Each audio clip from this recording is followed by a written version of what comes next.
नमस्कार दोस्तों, रेल वाला 2.1 पे आपका स्वागत है। और चलिए इस वीडियो के माध्यम से हम बल के प्रकार के बारे में जानेंगे। क्या बल के प्रकार के बारे में? बल के बारे में मैंने पहले के वीडियो में बताया है कि बल क्या होता है और संतुलित बल और असंतुलित बल, ये दो टॉपिक को मैंने पहले की वीडियो में डिस्कस किया है। तो अब आगे चलते हैं, बल के प्रकार को देखते हैं। हम क्या है बल के प्रकार को देखते हैं, लेकिन उससे पहले थोड़ा सा डिस्कस हम बल के बारे में इस वीडियो में भी कर लेते हैं, क्योंकि ये बहुत ही इम्पोर्टेंट है और एग्ज़ाम में पूछता भी है इससे बहुत सारा प्रश्न। तो बल बताए थे क्या कि बल द्वारा किसी वस्तु को क्या किया जा सकता है, बल लगाकर हम उस वस्तु के में स्थान परिवर्तन कर सकते हैं। ठीक है, यानी कि कोई वस्तु जब मूव कर रही है, चल रही है, तो इसे बल लगा के रोक सकते हैं। जो रुकी हुई है उसे बल लगा के गतिमान कर सकते हैं। ठीक है, और क्या होता है, बल लगा के उस वस्तु के आकार में भी परिवर्तन कर सकते हैं। जैसे गूथा हुआ आटा है तो उसमें बल लगा के क्या करेंगे, उसका आकार कुछ और रहेगा तो कुछ और हम कर सकते हैं। बल का मात्रा क्या होता है? न्यूटन होता है। क्या बताए थे? बल का मात्रा क्या होता है? न्यूटन होता है। और ये क्या है, एसआई पद्धति में क्या होता है? न्यूटन होता है बल का मात्रक। ऐसे किलोग्राम मीटर पर सेकेंड स्क्वायर भी होता है। ठीक है, किलोग्राम मीटर पर सेकेंड स्क्वायर होता है। उसके बाद है 1 न्यूटन बराबर पूछता है तो क्या हो जाएगा? 10 के पावर 5 डाइन। क्या हो जाएगा? 10 के पावर 5 डाइन। 1 न्यूटन बराबर 10 के पावर 5 डाइन होता है। तो चलिए आगे हम देखते हैं बल के प्रकार। तो पहला हो जाएगा मेरा, पहला हम चर्चा करेंगे किसका? गुरुत्वीय बल। पहला क्या है? गुरुत्वीय बल या गुरुत्वाकर्षण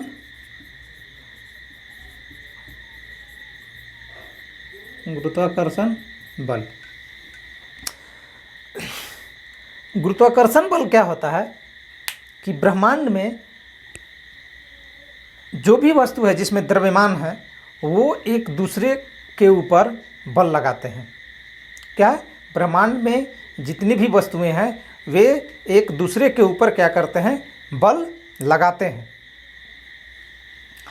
और इसी तरह के बल, चूँकि पृथ्वी है, पृथ्वी में भी मास है, सूर्य है, चंद्रमा है, बहुत सारे पिंड हैं जो क्या करते हैं? एक दूसरे के ऊपर बल लगाते हैं। तो पृथ्वी जो बल लगाती है या चंद्रमा जो बल लगाती है वो किसी दूसरे पिंड पे अपनी तरफ खींचने के लिए उस बल को हम क्या बोलेंगे? गुरुत्वाकर्षण बल बोलते हैं। क्या बोलते हैं?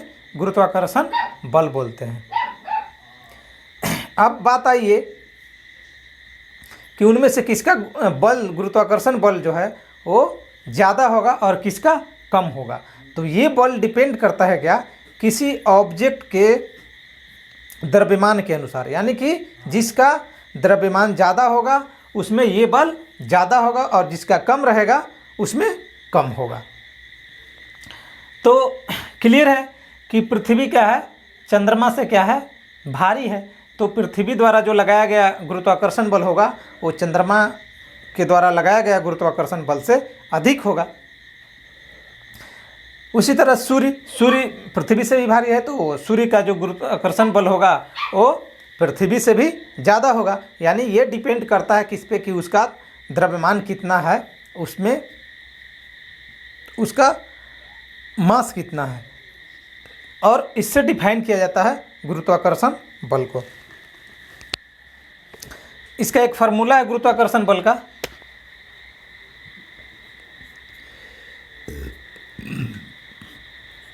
m1 m2 बट्टा आर स्क्वायर, M1 M2 बट्टा आर स्क्वायर। मान लिया कि ये पृथ्वी है और ये चंद्रमा है, या कोई भी दो पिंड है, ठीक है, जिसका द्रव्यमान क्या है, M1 है और इसका M2 है, और इसके बीच का दूरी क्या है, R है। क्या है, R है। तो ये ग्रेविटेशनल फोर्स लॉ भी है, ठीक है। तो गुरुत्वाकर्षण बल क्या होता है, डायरेक्टली प्रोपोर्शनल टू क्या होता है, M1 होता है। क्या होता है, M1 होता है। और F is directly proportional to M2 भी होता है। क्या होता है, M2 होता है। और क्या होता है, F is inversely proportional to 1/r²। क्या होता है, 1/r²। और ये पहला, दूसरा और तीसरे समीकरण को मिला देते हैं तो हमको यहाँ पे मिल जाता है क्या, F = M1 × M2/r²। क्या होता है, F = M1 × M2/r² हो जाता है। तो इससे भी संबंधित न्यूमेरिकल वगैरह पूछा जाता है तो मैंने इसको बता दिया, ये फार्मूला था जो गुरुत्वाकर्षण बल का। क्लियर। इसका मतलब क्या हुआ कि गुरुत्वाकर्षण बल जो है वो डायरेक्टली प्रोपोर्शनल टू होता है M1। अभी बताएं हम कि जिसका द्रव्यमान जितना ज़्यादा रहेगा उसमें उतना गुरुत्वाकर्षण बल रहेगा। F इज M2 है तो M2 के बराबर होगा। और क्या होता है, इसके व्युत्क्रमानुपाती के दूरी के व्युत्क्रमानुपाती के स्क्वायर के बराबर होता है। ठीक है, दूरी के व्युत्क्रमानुपाती के स्क्वायर को होता है। यानी कि जब ये बढ़ेगा तो क्या होगा, ये घटेगा। ये क्या होगा, ये घटेगा। इसका मतलब क्या हो गया कि दूरी जब घटेगा तो क्या हो जाएगा, गुरुत्वाकर्षण बल का मान क्या होगा, बढ़ जाएगा। क्या होगा, बढ़ जाएगा। F is inversely proportional to 1/r² का मतलब यही हुआ। तो चलिए, इसमें ये इम्पोर्टेंट था गुरुत्वाकर्षण बल में। अब देखते हैं हम आगे।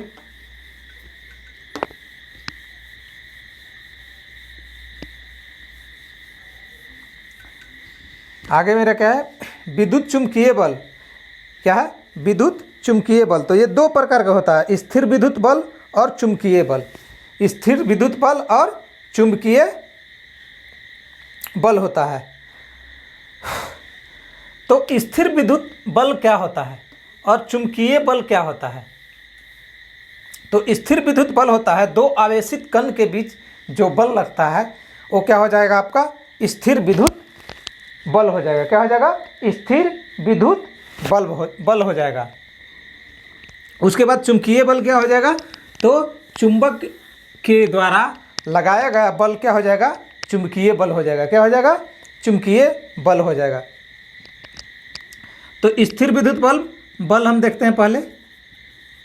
स्थिर विद्युत बल ये दो आवेशित कण के बीच लगता है। तो मान लिया कि एक का आवेश क्या है, Q1 है और एक क्या है, Q2 है। ये कितने दूरी पे हैं, ये भी मान लेते हैं R दूरी पे है।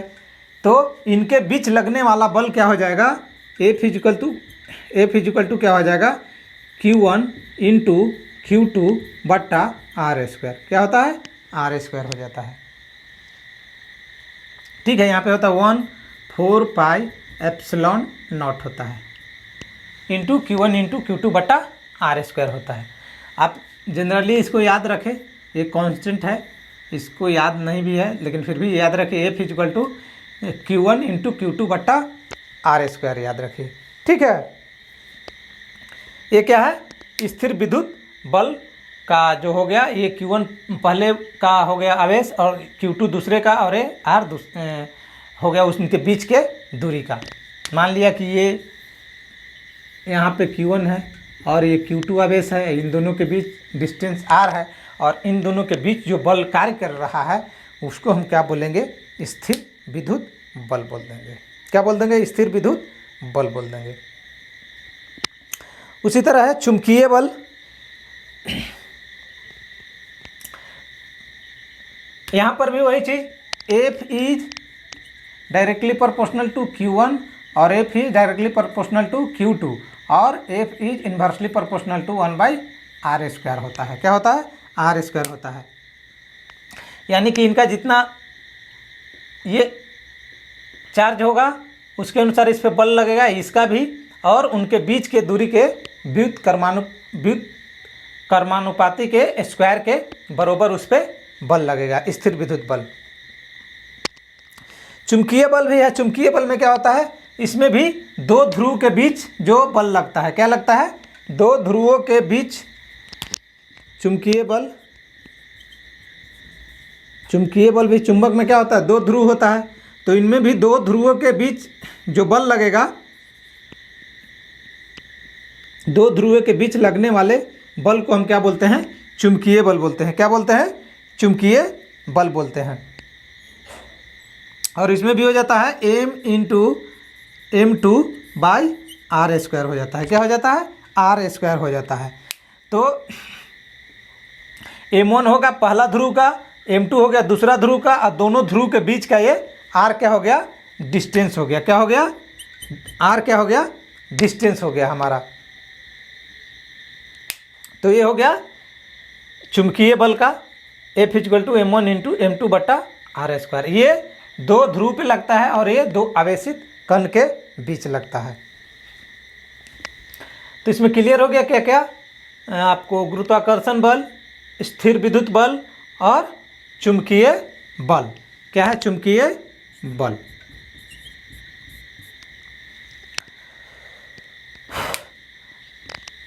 अब थोड़ा ये स्थिर विद्युत बल और चुंबकीय बल, स्थिर विद्युत बल और चुंबकीय बल में एक पॉइंट देखने वाला है ये, क्या कि सेम ध्रुव, इसमें दो ध्रुव होता है, इसमें भी दो ध्रुव, और इसमें क्या होता है? दो चार्ज होता है। क्या होता है? चार्ज होता है। आवेशित कण है तो दो चार्ज होगा, निगेटिव और पॉजिटिव। और इसमें दो ध्रुव होगा, उत्तरी ध्रुव और दक्षिणी ध्रुव होता है। क्या होता है? चुंबक में क्या होता है? उत्तरी ध्रुव और दक्षिणी ध्रुव होता है। चार्ज में निगेटिव और पॉजिटिव होता है।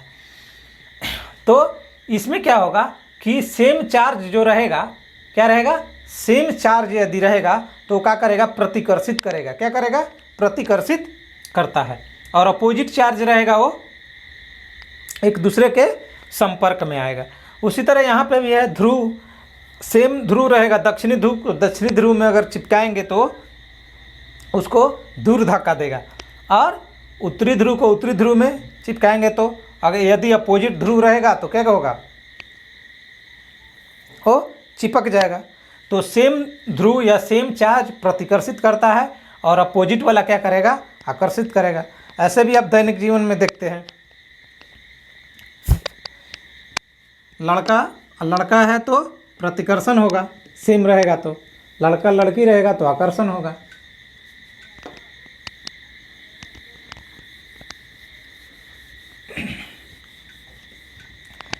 नेक्स्ट है नाभिकीय बल। क्या है? नाभिकीय बल या प्रबल बल भी बोलते हैं। क्या है? नाभिकीय बल या इसको प्रबल बल भी बोलते हैं। क्या बोलते हैं? प्रबल बल भी बोलते हैं। तो ये क्या है? प्राय नाभिक के अंदर बल लगता है। ठीक है? क्या है? इलेक्ट्रॉन प्रोटॉन के नाभिक में जो बल लगता है उसको क्या बोलते हैं? नाभिकीय बल या प्रबल बल बोलते हैं। ये बहुत ही बड़ा बल होता है। क्या होता है? प्रबल जिसको बोला जाता है, बहुत ही बड़ा बल होता है, जिसके कारण इसको प्रबल बल भी बोला जाता है। और ये कहाँ पे अप्लाई होता है? तो नाभिक में होता है। क्या होता है? नाभिक में होता है। ये जो इलेक्ट्रॉन चक्कर काटते रहते हैं उनको ये क्या करता है? दूर नहीं जाने देता है। क्या करता है? दूर नहीं जाने देता है। तो नाभिक के अंदर इलेक्ट्रॉन प्रोटॉन जिसके कारण बंधे रहते हैं, ठीक है, तो उस बल को हम क्या बोलते हैं? प्रबल बल बोलते हैं। क्या बोलते हैं? प्रबल बल बोलते हैं या नाभिकीय बल बोलते हैं। उसी तरह से एक दुर्बल या क्षीण बल है। क्या है? दुर्बल और क्षीण बल। तो ये रेडियो सक्रिय पदार्थ के बीच लगता है, जिसमें से क्या निकलता था? अल्फा, बीटा और गामा किरण निकलता था। तो ये बीटा कण से के निकलने से क्या हुआ कि इस क्षीण बल का आया, क्या है, क्षीण बल आया। तो ये बीटा कणों के उत्सर्जन के समय इस तरह के बल कार्य करते हैं। कौन? क्षीण बल, या इसको क्या बोलते हैं, दुर्बल बल भी बोलते हैं। क्षीण बल या दुर्बल बल भी बोलते हैं। इम्पोर्टेंट नहीं है, लेकिन ये तीनों इम्पोर्टेंट था। नाभिकीय बल और प्रबल बल, आपको गुरुत्वाकर्षण बल हो गया, उसके बाद हो गया चुंबकीय बल में स्थिर विद्युत बल और चुंबकीय बल। तो ये सारी आपको इसमें क्लियर हो गया है। आप इस वीडियो को ध्यान से देखें, बार बार सुनें,